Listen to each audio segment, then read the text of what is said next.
तहरीक लबैक पाकिस्तान के कारकुनों पर सीधी state firing, सीधी गोलियां चलाई जा रही हैं।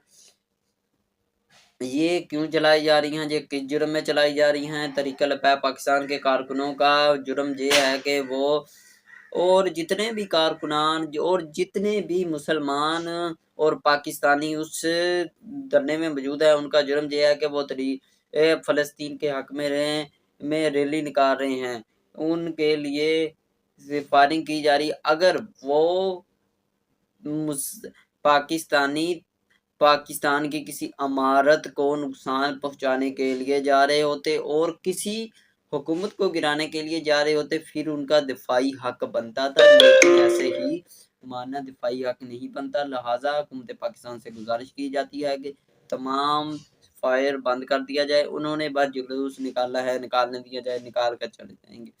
आप अगर ऐसा करते हैं, वो तहरीक लबैक वाले बहुत ज़्यादा ज़िद्दी हैं, वो मामला बिगड़ सकता है। आप मेहरबानी गुजारिश है, मौज़बाना गुजारिश है कि ऐसा ना करें।